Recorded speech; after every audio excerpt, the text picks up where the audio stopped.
ये student present simple tense पढ़ाया जाएगा आज आपको। Yes, my name is Noor sir. I will teach you about the present simple tense. Actually students, हमारी जो इंग्लिश की शुरुआत होती है, तो इंग्लिश की शुरुआत में हम सबसे पहले जो सेंटेंस बनाते हैं, उन सेंटेंसेस में जब हम इंग्लिश की शुरुआत में सबसे पहले सेंटेंस बनाते हैं, उन सेंटेंसेस के अंदर हम प्रेजेंट सिंपल से शुरू करते हैं। एक्चुअली हमारे पास है 3 टाइप ऑफ सेंटेंसेस होते हैं, प्रेजेंट, पास्ट एंड फ्यूचर। तो first we will start about the present simple tense. देखो, प्रेजेंट सिंपल टेंस जो हमारे पास ये है स्टूडेंट्स, इस टेंस में हमारे पास वर्ब्स नहीं है, विदाउट वर्ब है ये। तो विदाउट वर्ब के सबसे पहले हम सेंटेंस बनाना सीखेंगे, क्योंकि हम इंग्लिश की बिल्कुल शुरू से शुरुआत कर रहे हैं एग्जैक्टली। तो जब भी हम कोई सेंटेंस बनाते हैं स्टूडेंट, तो उस सेंटेंसेस के अंदर हमारे पास ना सबसे पहले हम उस सेंटेंस में सब्जेक्ट लेते हैं। इसका मतलब यह है कि सब्जेक्ट मीन्स यानी कि जो भी सेंटेंस के अंदर जो शुरुआत जहाँ से हम कर रहे हैं, जिसके ऊपर हम सेंटेंस को बेस करके चल रहे हैं, वो हमारा सब्जेक्ट कहलाएगा।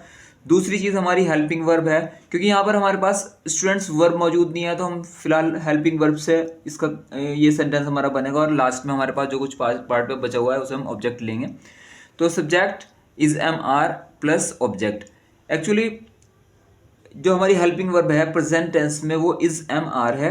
तो इज एम आर यानी कि इज, जब हमारे पास कोई भी सिंगल सेंटेंस हो, आई मीन सिंगल हमारे पास सब्जेक्ट होगा, तो हम उसके अंदर इसका यूज़ करेंगे। जब हमारे पास आई होगा सब्जेक्ट में, तो हम उसके अंदर एम का प्रयोग करेंगे।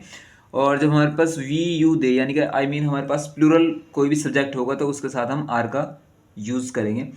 तो यहाँ पर स्टूडेंट्स हम शुरुआत करते हैं। जैसे कि हमारे पास पहला सेंटेंस है, वह एक लड़का है। तो इसमें स्टूडेंट्स हिंदी में तो हम जब देखते हैं, तो हिंदी में हमारे पास जो सेंटेंस होता है उसका स्ट्रक्चर ये होता है कि सब्जेक्ट, फिर वर्ब नहीं होती सब्जेक्ट, फिर दूसरे स्थान में हमारे पास ऑब्जेक्ट होता है, और तीसरे स्थान पर हमारे पास वर्ब होती है, हेल्पिंग वर्ब होती है। लेकिन इंग्लिश में ठीक इसके थोड़ा सा इसमें चेंजिंग है। इंग्लिश में ये होता है कि जो है सबसे पहले हमारे पास क्या आता है, सब्जेक्ट आता है, उसके बाद हमारे पास हेल्पिंग वर्ब या वर्ब आती है, फिर उसके बाद हमारे पास ऑब्जेक्ट आता है।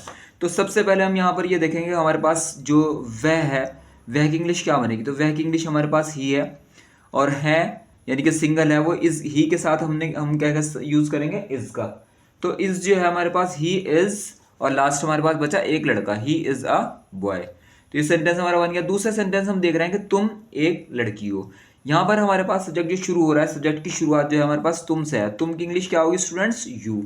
तो यू के साथ हमारे पास कौन से हेल्पिंग वर्ब हमारे पास यूज होगा, यू के साथ हमारे पास है आर। तो यू आर अ गर्ल, यानी कि यू आर, आर हमने इस वजह से लगाया क्योंकि यू हमारा प्लूरल है। चाहे वो सिंगल यू हो, चाहे वो मतलब आई मीन यू कई सारे लोग हों, चाहे वो एक ही व्यक्ति हो, तो यू ही रहता है। तो यू के साथ हम क्या का यूज करते हैं, आर का। तो you are a girl. Third sentences, यह एक पेन है। तो स्टूडेंट्स, यह एक पेन है, तो यह की इंग्लिश हमारे पास यहाँ पर जो है ना इट है। कोई भी हमारे पास निर्जीव चीज़ होती है, कोई छोटी चीज़ होती है, तो उसके लिए हम इट का यूज़ करते हैं। तो यह एक पेन है, इट। तो इट हमारे पास सिंगल है, इट के साथ हम क्या यूज करेंगे, इज। तो इट इज अ पेन, एक पेन यानी कि अ पेन, सिंगल। नेक्स्ट हमारा सेंटेंस है, मैं एक छात्र हूँ। आई यानी कि आई के साथ हम क्या का इस्तेमाल करेंगे, हेल्पिंग वर्ब का, एम का, आई एम। और लास्ट में हमारे पास क्या बच रहा, एक छात्र, I am a student. Next हमारे पास सेंटेंस स्टूडेंट्स है, हम दोस्त हैं। तो हम की इंग्लिश क्या होती है स्टूडेंट्स, वी। तो वी से हम शुरुआत करें, वी, और वी के साथ हम क्या का यूज करेंगे, आर हैं। We are friends, we are friends. Next हमारे पास सेंटेंस स्टूडेंट्स है, वे खिलाड़ी हैं। तो वे जो खिलाड़ी हैं, तो उनके लिए हम यूज करेंगे कि वे की इंग्लिश क्या होती है स्टूडेंट्स, दे। तो दे के साथ क्या यूज हो रहा है, आर। तो they are players. Next students हमारे पास है, वह एक अध्यापिका है। तो स्टूडेंट्स वह फीमेल है, तो फीमेल के लिए फीमेल का वह होता है, उसके लिए हम शी का प्रयोग करते हैं, और मेल के वह के लिए हम ही का प्रयोग करते हैं। तो यहाँ पर हमारे पास फीमेल एक अध्यापिका है, तो उसके लिए हमने यूज करा है शी का, शी इज अ टीचर। तो स्टूडेंट्स, ये जो हमने कुछ सेंटेंसेस आपको बनाकर दिखाए, इन सेंटेंसेस में ये सारे सेंटेंसेस हमारे पॉजिटिव सेंटेंसेस हैं। हमारे पास पॉजिटिव सेंटेंसेस कौन से सेंटेंसेस हैं, पॉजिटिव सेंटेंसेस। तो पॉजिटिव सेंटेंसेस हमारे पास वो होते हैं जिनमें हमारे पास नहीं होता। नेक्स्ट हमारे पास अब हम नहीं वाले वाक्य देखेंगे। नहीं वाले वाक्य जो हमारे पास होते हैं वो होते हैं निगेटिव सेंटेंसेस। निगेटिव सेंटेंसेस का जो हमारा स्ट्रक्चर होगा, subject is am are plus not और प्लस ऑब्जेक्ट। आई मीन यहाँ पर हम हेल्पिंग वर्ब के बाद जस्ट बाद क्या लगाएंगे, नॉट का यूज़ करेंगे।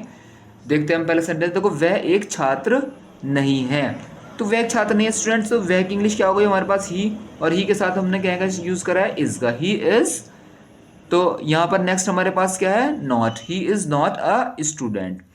वह एक खिलाड़ी नहीं है, तो ही, क्योंकि वह एक लड़का है तो ही इज, ही के साथ हम क्या यूज करेंगे, इज का, ही is not a player. Next sentence students हमारे पास यह है कि यह एक बिल्ली है, इसमें हमने नहीं लगाया कि यह एक बिल्ली है, इट इज अ कैट।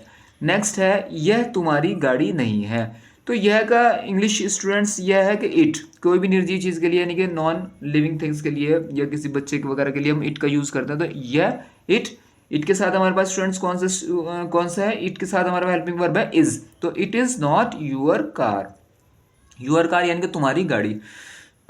तुम्हारी के लिए हमारे पास स्टूडेंट्स यूअर, और कार, गाड़ी के लिए हमारे पास हमने कार का यूज करा है। यह कोई खेल नहीं है, तो यह इट, इट के साथ कौन सा यूजर है, is, it is not a game. हम दोस्त नहीं हैं, तो हम की इंग्लिश स्टूडेंट क्या होती है, वी, और वी प्लूरल है तो वी के साथ क्या लगता है, आर, तो वी आर नॉट फ्रेंड्स। वह एक बूढ़ा आदमी है, तो वह एक बूढ़ा आदमी है स्टूडेंट, तो वह की इंग्लिश क्या हो गई, ही, क्योंकि वो एक मेल है। ही इज, ही के साथ स्टूडेंट्स इज का प्रयोग करते हैं, तो he is not an old man, an old man, ये हमारा ऑब्जेक्ट हो गया, और ये हमें he is not an old man. An इसलिए लगाया स्टूडेंट्स हमारे पास, जब भी हमारे पास किसी भी वाक्य में ए, ई, आई, ओ और यू होगा, तो वहाँ पर हम एक सिंगल चीज़ के लिए हम कहीं का यूज़ करेंगे स्टूडेंट्स, वहाँ पर हम एन का प्रयोग करेंगे, एन, क्योंकि इनकी जो साउंड है वो वोवेल की साउंड, और वोवेल की साउंड के साथ हम क्या का यूज़ करते हैं, एन का, एन ओल्ड मैन। सब में हमने ए का करा, ए का, a player, a student, a cat, but यहाँ पर हमने एन इसलिए इस्तेमाल करा क्योंकि ए, ई, आई, ओ, यू जो हमारे पास वोवेल्स हैं, तो वोवेल्स के साथ हम एन का यूज़ करते हैं। वे मकान नहीं हैं, तो वे मकान नहीं है स्टूडेंट्स, यानी कि इसमें जो है वे की इंग्लिश हमारे पास होती है दे, और दे के साथ क्या आता है, आर, तो दे आर, और क्योंकि हम नेगेटिव बना रहे हैं यहाँ पर, दे आर नॉट हाउसेज। वे एक खत नहीं है, that is not a letter. एक खत के लिए हमने क्या, ए लेटर का यूज करा है, वह के लिए हमने दैट, वो जो सामने वाला है, तो सामने वाली चीज़ों के लिए हम क्या का यूज करते हैं स्टूडेंट्स, तो कुछ जो हमारे पास सामने रखी हुई चीज़ है वह, सिंगल, वह के लिए हमने किसका यूज करा है, वह मीन्स दैट, और अगर वही चीज़ यह होगी तो हम क्या का यूज़ करेंगे स्टूडेंट्स, दिस। और इसी में ही अगर डेमोन्स्ट्रेटेड एडजेक्टिव में हमारे पास कोई चीज़ अगर ये प्लूरल है, तो यानी कि वे हैं, वे सिंगल हैं, वे, तो वे यानी कि वो बहुत सारे हैं, तो उनके लिए हम क्या का यूज़ करेंगे स्टूडेंट्स, वे, दोज। और इसी तरीके से ये यानी कि जो ज़्यादा हैं, एक से ज़्यादा हैं, तो उनके लिए हम करेंगे दीज। तो स्टूडेंट्स यहाँ पर हमने पॉजिटिव सेंटेंसेस बनाने सीखे और नेगेटिव सेंटेंसेस बनाने सीखे। हमें इनको एक बार रिवाइज कर लेंगे और उसके बाद फिर हम नेक्स्ट इंटरोगेटिव सेंटेंसेस आपके लिए बनाएंगे।